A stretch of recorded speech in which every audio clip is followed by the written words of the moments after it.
terus saja sholatnya, sholawatnya terus dilakukan. Karena memang hidup ini pertarungan, namanya orang masih punya nafas itu ya masih punya nafsu. Terkadang menang nafsunya, terkadang menang akalnya. Tidak apa-apa, terus tarung, jangan sampai keluar lemah. Nanti kalau biasa dikuasai nafsu, dikuasai terus aja rubah. Terus lakukan sholat, terus membaca sholawat sampai pada akhirnya sampai bosan melakukan maksiat terus.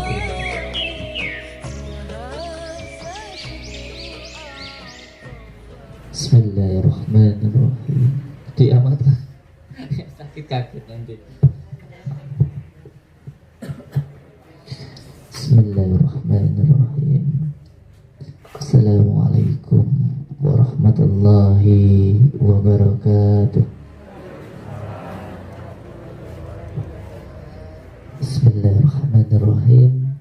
Alhamdulillahilladzi nahmaduhu wa nasta'inuhu wa nastaghfiruhu wa na'udzu bihi min shururi anfusina wa sayyi'ati a'malina wa may yahdihillahu fala mudilla lahu wa may yudlil fala hadiya lahu.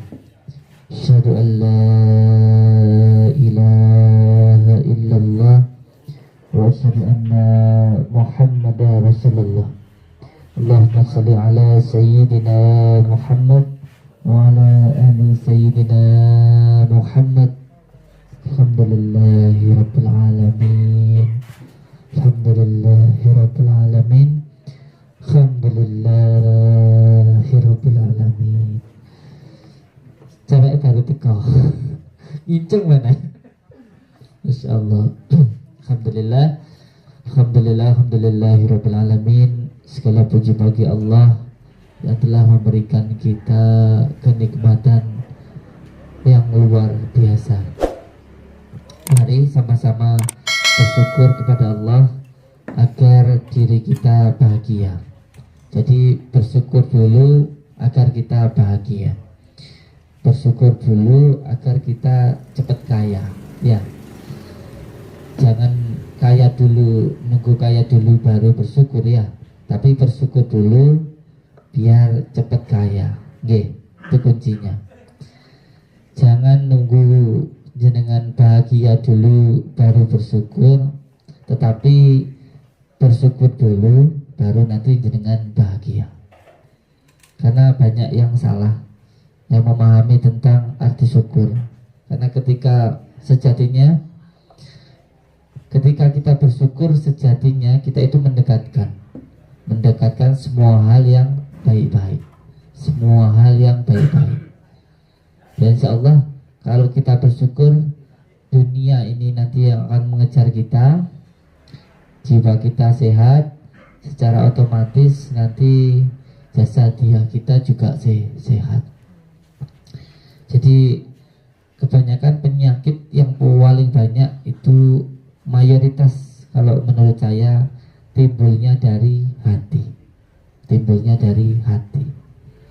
Kalau hatinya susah, punya istri cerewet, susah. Banyak uang pun juga susah. Apalagi kalau syukurnya kurang. Saya itu punya salah satu teman, tapi sayangnya belum seakidah. Tapi orangnya sebenarnya orang baik. Orang baik. Beliau itu punya kandang ayam, itu 200.000 ayam petelur. Beliau itu orangnya baik, sering curhat sama saya. Terus besoknya itu sudah menjadi qadratullah Allah, mungkin meninggalnya mendadak dari stroke, bawa ke rumah sakit langsung meninggal. Terus saya ke sana, saya tanya ke keluarganya, kok mendadak meninggali, kemarin lu masih sehat, kenapa? Kemarin waktu musim hujan itu beliau itu lagi di kandang ayam, lagi ngasih makan ayamnya itu. Terus tiba-tiba hujan. Ingat kalau di rumah itu ada etre yang terbuat dari kardus itu 5 tingkat itu. 5 bendel itu. Lupa, belum dibawa masuk, lewari lihat eternya itu kehujanan kan otomatis rusak.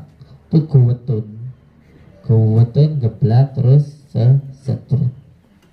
Cuma gara-gara 5 eternya bendel itu, 5 bendel liter itu paling harganya cuma berapa? 2 juta atau berapa. Jadi ayamnya yang 200.000 itu semuanya tidak kepikiran, wis yang diketunin yang eternya yang kehujanan itu. Masya Allah. Padahal sejatinya hikmahnya begini. Terkadang kita itu sehatnya 10 tahun, sakitnya sehari, itu ngeluhnya serai rame-ram, ngeluhnya rame-ram. Dikasih sehatnya yang 10 tahun itu ndak keinget lagi, yang keinget sakitnya. Terus kalau ingat nanti baru ya Allah. Kalau sakit ya Allah, kalau sehat gak inget Allah, ya repot. Tapi tidak apa-apa, manusiawi. Makanya kalau lagi sakit datang sembuh, sebab sehatnya tidak ingat Allah. Sehat sakitnya betul-betul Allah. Jadi tidak apa-apa ya. Tapi bagi yang masih sehat, mari kita gunakan sehat ini untuk lebih mendekatkan diri kepada Allah. Wujud syukur yang sebenarnya itu sehat digunakan untuk menjauhi segala larangannya dan menjalankan segala perintahnya. Contoh begini, ketika kita itu mau minta baju sama ibu kita, lah kita ketika dibelikan baju itu kita gunakan untuk apa? Ya, kalau bajunya itu digunakan untuk yang tidak baik, mau ngasih baju lagi ya males, males. Karena bajunya nggak digunakan untuk yang baik, digunakan sak geleme dhewe. Orang menghargai lek nukok nih, sampean tak kasih baju. Terus setelah itu sampean gawe sak geleme dhewe. Belas serailing kalau sing ngai. Wis ngono lek gawe baju nih, digawe sak geleme dhewe. Ora gelem dienggo sing apik. Njaluk nah yo males arep ngai. Dikasih sehat sama Allah digunakan untuk maksiat. Sholatnya males-malesan. Terus kita dikasih sakit, ndang jaluin ndang mari, males harga kesehatan. Ya repot ya. Padahal sejatinya ketika kita melakukan ibadah kepada Allah, itu bukan untuk Allah. Allah itu tak butuh sama sekali dari kita. Ibadah kita itu hanya bentuk syukur kita kepada Allah, dan itu pun juga bukan untuk Allah. Makalah sebab itu orang bersyukur itu nanti ibadahnya pasti senang. Pasti senang. Orang yang syukur pasti ibadahnya tidak berat. Tidak akan berat kalau orang itu syukur. Ibadahnya pasti terasa nikmat. Karena sejatinya ibadahnya itu bukan untuk Allah, tapi untuk dirinya sendiri. Wah, saya ini sudah diberikan penglihatan yang indah, bisa melihat sesuatu yang indah, bisa buat kerja, melihat istri, melihat anak. Untuk 1 menit saja membaca Al-Quran setelah subuh ya tidak berat, malah kerasa sangat senang. Seharian sudah digunakan untuk kerja, untuk makan, untuk minum, hanya diambil 5 menit untuk sholat. Terus tidak ada yang berat, malah terasa nikmat, akan terasa nikmat. Karena sejatinya ibadahnya itu untuk dirinya sendiri, bukan untuk Allah. Allah itu tidak butuh ibadah kita, tidak butuh sholat kita, tidak butuh puasa kita, tidak butuh zakat kita. Tidak ada yang dibutuhkan dari kita, ada Allah itu. Kita yang butuh Allah. Contoh begini nih, jangan. Ketika Allah melarang kita untuk minum, apa kalau semua kita minum itu Allah rugi? Tidak ada ruginya Allah. Semua makhluk di dunia ini jadi peminum, Allah tidak ada ruginya. Yang rugi itu kita sendiri. Kenapa kalau Allah melarang? Sebab Allah itu sayang. Allah itu tahu kalau jenengan minum, pikiran sehat dibuat gila, pikiran sehat dibuat sakit. Otomatis lama-lama ya jadi sakit. Apakah Allah kita sakit Allah rugi? Tidak. Yang rugi kita sendiri. Contoh dilarang untuk berzina. Apakah nanti kalau semua manusia ini jadi penjina, Allah rugi enggak, Allah tidak ada ruginya. Yang rugi ya kita sendiri. Kalau enggak rumah tangganya hancur, badannya kena penyakit. Kalau enggak kena penyakit, paling tidak martabatnya jatuh seperti binatang. Seperti binatang. Contoh orang ketika kita diwajibkan untuk sholat, apakah kalau kita semua manusia ini enggak sholat Allah tuh rugi? Enggak ada ruginya untuk Allah. Enggak ada ruginya. Allah ya tetap Allah. Jadi dulu waktu saya masih di pesantren, waktu masih ikut abah saya itu, jam 12 malam saya itu baru mulai tidur. Jam 3 itu dibangunkan sama abah saya itu, dibangunkan. Kalau manggil saya itu le, cuma tabarian, kriip ikut. Kemana? Ke kandang sapi. Terus ditanyain sama apa? Cuma ditanyain tok di kandang sapi itu. Sapinya lagi apa le? Lagi tidur. Oh ya wes, itu doang. Saya masuk lagi ke tempat pondok saya, ke tempat saya tidur. Nah itu pagi kan biasa saya ikut ke ladang itu, habis ngaji. Pagi nonton sapi ke ladang. Terus ditanyain lagi sama apa? Lele, sapi ini sekarang lagi apa? Lagi kerja. WJ. Tanya itu toh. Jam 12 itu tanya lagi. Le, sapinya lagi apa?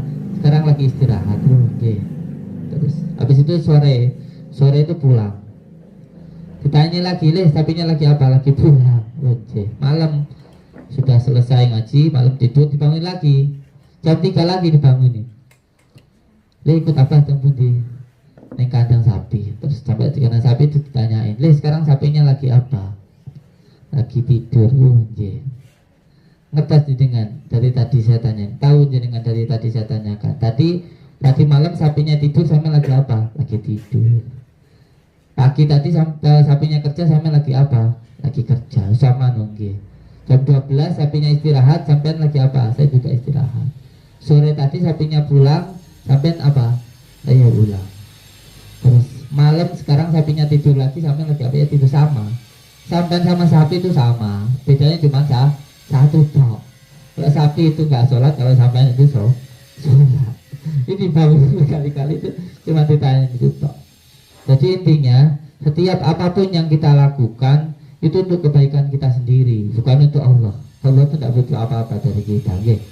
Allah itu tidak butuh apa-apa dari kita. Semua yang diperintahkan Allah itu untuk kebaikan kita sendiri, dan semua yang dilarang Allah karena itu untuk kebaikan kita sendiri. Jadi ketika kita sholat, namanya zaman sholatnya malam, terus sampai di dalam hatinya berpikir, tadi siang saya itu kok masih maksiat, masih sholatnya belum khusyuk, masih melakukan ini, melakukan itu. Tidak apa-apa, kalau kata saya, tidak apa-apa. Sholat aja terus, sholat aja. Karena apa? Ini jalan masuknya setan, hati-hati. Ketika jenengan melakukan maksiat, nanti ada pikiran begini, alah sampean itu masih melakukan maksiat aja kok, buat apa lo sholat? Ya sampean sholat itu akan nggak melakukan maksiat. Mamanya santri sering saya wajibkan untuk sholat taubat malam. Terus kadang-kadang masih suka melakukan keburukan, ya, masih suka ngeliatin orang-orang cantik, ya, masih suka pacaran, ya. Kadang-kadang ada yang sudah punya istri marah-marah sama istrinya. Terus sampai nanti di hati pikiran, saya itu masih sering melakukan maksiat, saya itu tobat buat apa? Nanti setan maksudnya di situ. Nanti sampai jadi orang munafik kalau sampai sholat taubat, sampai tobat kalau masih suka melakukan maksiat. Ini jalan masuknya setan. Jalan masuknya setan. Kalau buat saya enggak. Terus lakukan taubat sampai itu bosan melakukan maksiat, jangan kebalik. Jangan sampai kebalik. Sampai nanti dirayu setan seperti itu. Terus saja sholatnya, sholawatnya terus dilakukan. Karena memang hidup ini pertarungan. Namanya orang masih punya nafas itu, ya masih punya nafsu. Terkadang menang nafsunya, terkadang menang akalnya. Tidak apa-apa, terus tarung. Jangan sampai melemah. Nanti kalau biasa dikuasai nafsu, dikuasai terus, nanti repot. Terus lakukan sholat, terus membaca sholawat, sampai pada akhirnya sampai bosan melakukan maksiat, terus dilakukan. Caranya gimana sih Kang biar nafsu saya itu bisa berkurang kan begitu sebenarnya? Caranya satu, caranya cuma satu, dipaksa. Caranya cuma satu, dipaksa. Jadi pertama dipaksa, nanti lama-lama biasa, terus akhirnya jadi suka. Kalau sampai biasa sholat isya, pasti kalau sampai tidur belum sholat isya juga tidak nyaman, kalau belum sholat. Sampai biasa bangun jam 6, ya bangun terus jam segitu nanti, karena sudah biasa. Nanti pada akhirnya amalan itu tadi yang akan menuntun jenengan. Pertama harus dipaksa, terus nanti lama-lama jadi biasa, terus akhirnya suka. Jadi terus dilakukan. Makanya itulah kuncinya, namanya istiqomah terus menerus. Kalau ada yang ngomong sama saya, Kang, hilangin nafsu saya gimana? Mati. Caranya kalau menghilangin nafsu gimana? Mati. Kalau masih hidup, orang lahir jebret, bayi lahir itu langsung punya nafsu, langsung punya marah, langsung punya nesu dan lain sebagainya. Kalau masih punya nafas ya punya nafsu. Tapi yang paling penting bagaimana caranya agar nafsu ini bisa dikendalikan oleh hati. Makanya di sini dinamakan dengan pada bukan nurjat sejati sholawat sirri ala duni, jadilah manusia yang sejati, manusia yang sempurna. Manusia yang sempurna itu maksudnya bukan sempurna apa adanya, itu bukan. Sempurna karena kita sempurna karena punya akal dan juga punya nafsu. Kalau akalnya mampu mengendalikan nafsunya, maka lebih sempurna dari malaikat, karena malaikat punyanya hanya akal. Tapi kalau sampai akalnya dikendalikan nafsu, maka lebih hina dari binatang, karena binatang punya cuma nafsu, tidak punya akal. Maka oleh sebab itu salah satu cara agar nafsu ini bisa dikendalikan dengan akal, salah satunya dengan cara bersolawat. Karena apa? Karena orang yang membaca sholawat secara batiniahnya, nafsu tadi akan kalah. Karena kalau orang bersolawat itu dia akan mencintai yang disolawati, dia akan mencintai Rasulullah. Dan kalau orang cinta, namanya orang cinta, secara otomatis dia akan terus meniru yang dicintainya.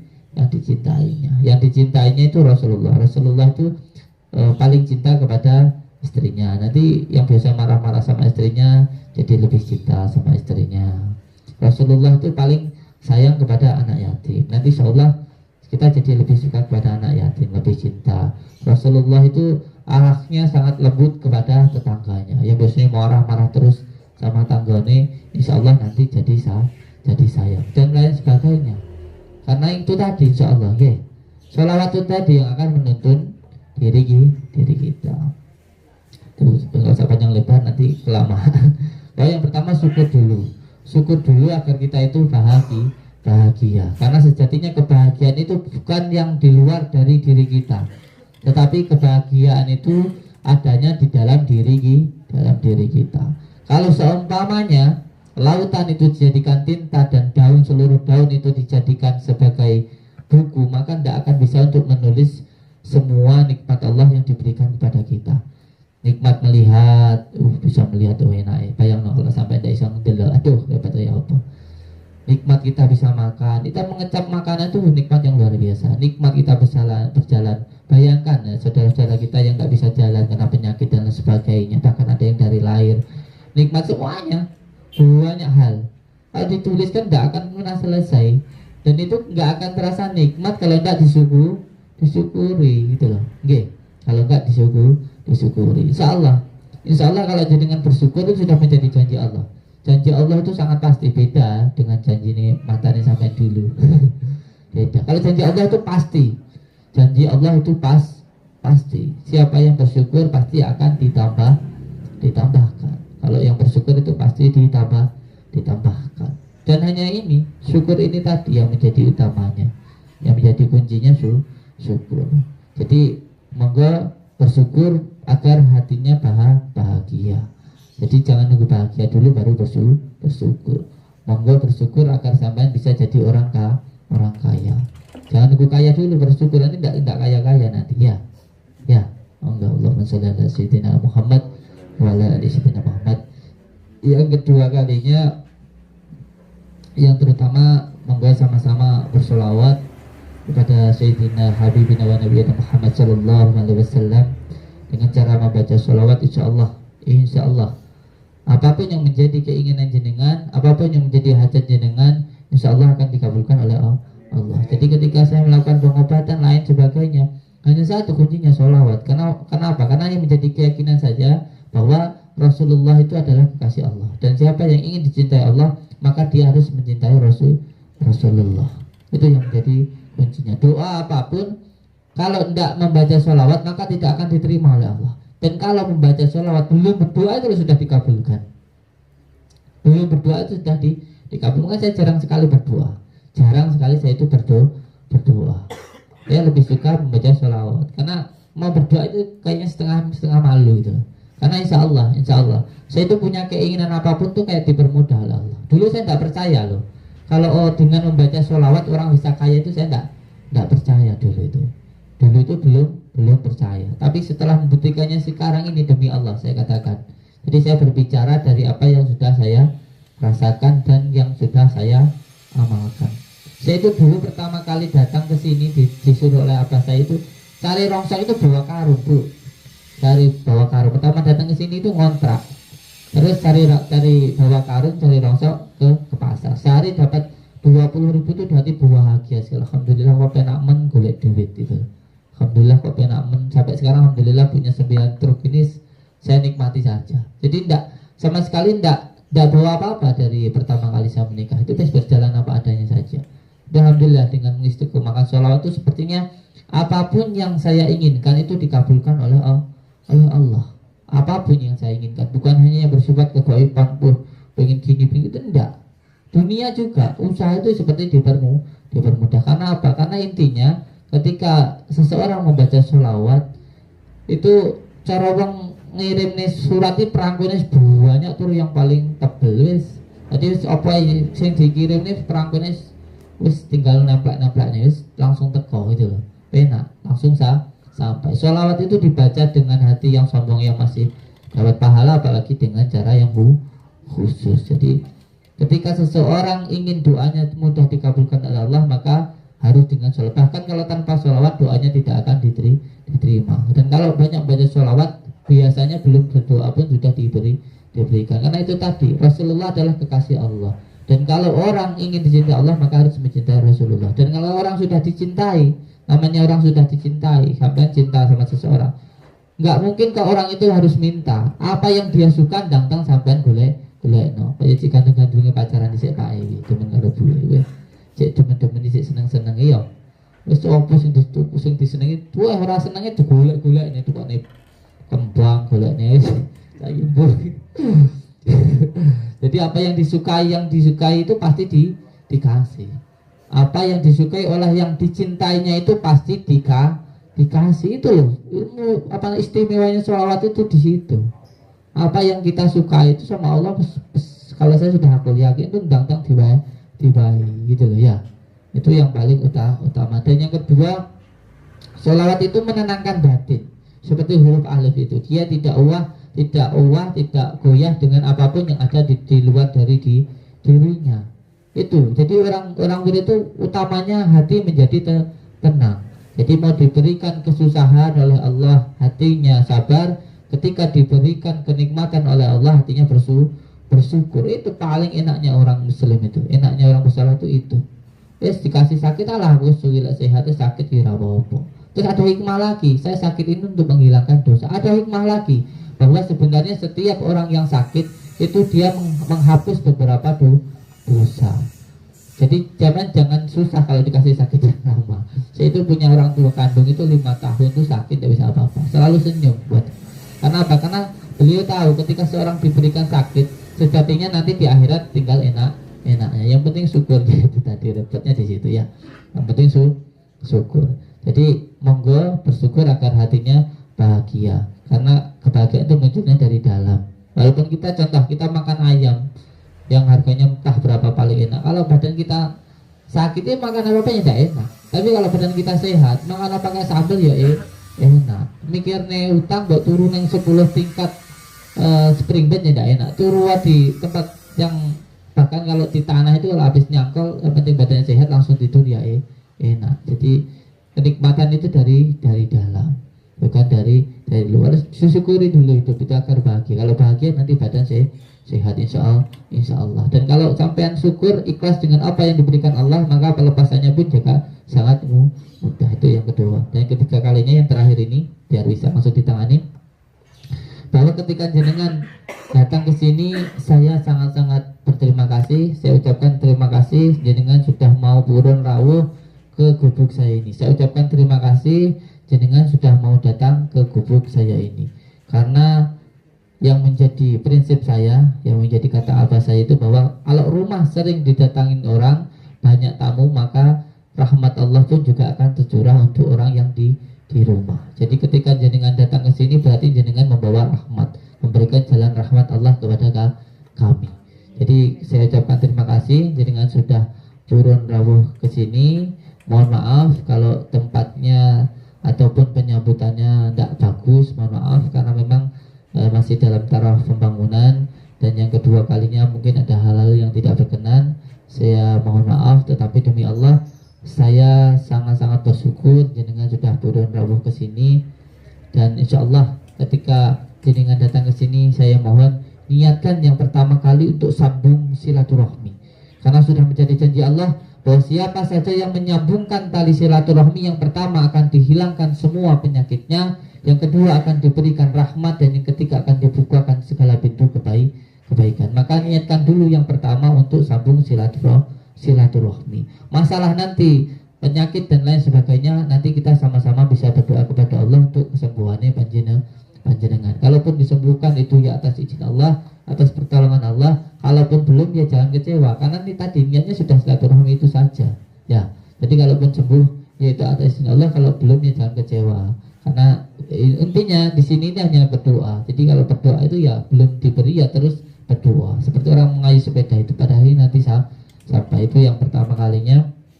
Dan untuk yang keempat kalinya, ini yang terakhir lagi, bahwa pengobatan di sini saya tegaskan bahwa tidak ada biaya pendaftaran. Ini biar tidak terjadi bermasalah, tidak ada biaya pendaftaran. Terus sejatinya pengobatannya semuanya gratis, gratis. Jangan sampai nanti di sana kok harus segini-gini, itu tidak. Bahkan untuk begini, pengobatan yang pertama kita langsung tangani dan kita langsung insya Allah langsung kita doakan. Nah, masalah jenengan nanti yang naik tingkat, semuanya ada masalah karena rumah tangga yang karena sering diganggu, minta pagaran, mau pakai tasih monggo, enggak pun juga kita berikan tata caranya.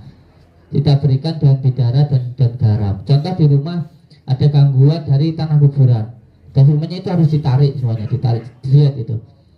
Itu pun juga ada 3 hal yang bisa dilakukan. Yang pertama, kita tangani dari sini, kita hilangkan semua yang menempel, karena penyakit gaib itu ada 3, perlu dipahami. Tidak semua penyakit non medis itu karena sihir.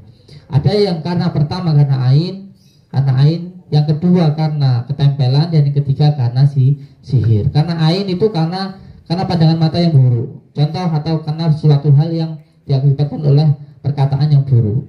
Sampai punya anak yang Twitter maamnya banyak, sampai ngomong mangannya wakah jelas sudah doyan mangan dan lain sebagainya. Atau sampai foto di memuji menyisir diri sendiri, terus memuji diri sendiri tanpa dengan menyertakan Allah, atau dipuji orang lain dengan berlebihan dengan tidak menyertakan asma Allah, itu bisa mendatangkan penyakit ain. Yang kedua karena ketempelan. Karena ketempelan itu bisa dari sampean semuanya maaf perempuan head, enggak disiram dulu langsung dibutel dibuang di tong sampah. Apa itu ada beberapa jin yang diampar di situ, jin ampar yang biasanya bisa mengganggu kesehatannya panjenengan, menjadi pengikat. Atau lelaki yang suka melakukan inoni, itu nanti bisa menjadi ikatan dengan bangsa jin. Atau sampean kencing di tempat suatu yang tidak benar, contoh semuanya di tempat pohon atau di tempat yang berlubang, itu bisa menjadi ikatan dengan bangsa jin. Atau karena sampai belajar ilmu tanpa guru, atau karena nasab dan lain sebagainya, karena ketempelan itu tadi.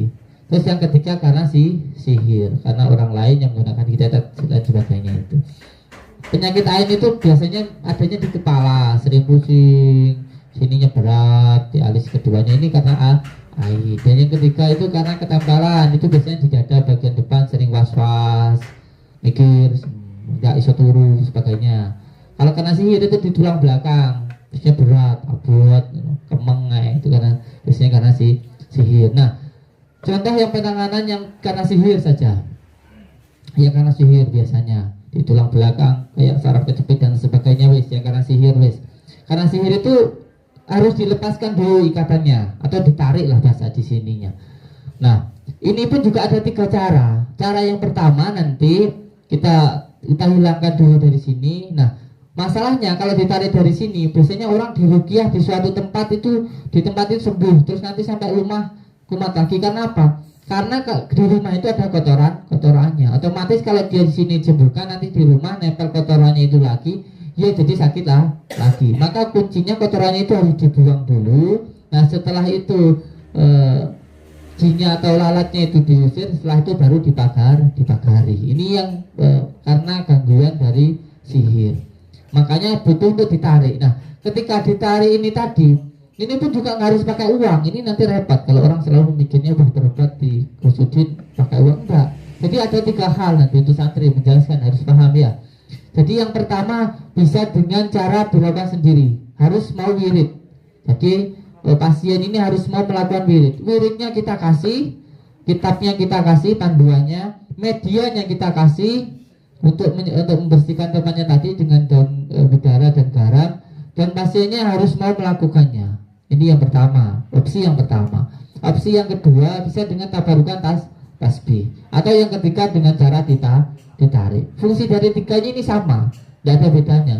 Cuman mau melakukan atau tidak. Kalau sampai minum kopi itu, apakah sampai itu minum kopinya itu langsung dibuatkan sudah tinggal minum, atau dikasih medianya suruh bikin sendiri. Semuanya sama. Hanya mau melakukan atau tidak. Ini khusus yang karena sihir. Jadi perlu untuk dipahami, ya, untuk dipahami. Dan untuk yang lain-lainnya pun sama sekali tidak ada biaya, itu perlu untuk dikatakan. Nah, untuk biaya pendaftaran memang sengaja kami buat tidak ada biaya pendaftaran. Karena apa? Karena biar orang-orang yang tidak mampu bisa masuk. Karena banyak yang sudah datang jauh-jauh bawa mobil, terus nggak tanya dulu biayanya berapa, katanya dia bilang 5 juta, terus ada yang 7 juta terus pulang, nggak mau masuk dulu, padahal tidak ada biaya pendaftaran. Ini perlu saya tegaskan. Dan intinya bahwa semuanya adalah bentuk ibadah kita kepada Allah, dan kami mohon maaf yang sebesar-besarnya bila ada hal yang tidak berkenan, baik perkataan ataupun tingkah laku ataupun tempat. Dan semoga Allah segera mengangkat penyakit panjenengan, yang susah segera diberikan kemudahan, yang sakit diberikan kesembuhan. Amin ya rabbal alamin. Wabillahi taufiq wal hidayah. Assalamualaikum warahmatullahi wabarakatuh. Mohon maaf, yang pertama kita tangani yang sakit dulu, walaupun antriannya belakangan. Nah, setelah itu nanti baru yang masalah keluarga atau masalah rumah tangga atau masalah usaha, ngobrolnya biar lebih santai. Kita namanya yang sakit dulu, kita doakan. Nah, setelah itu nanti baru mengikuti aturan atau antrian deh. Wabillahi taufiq. Assalamualaikum warahmatullahi wabarakatuh.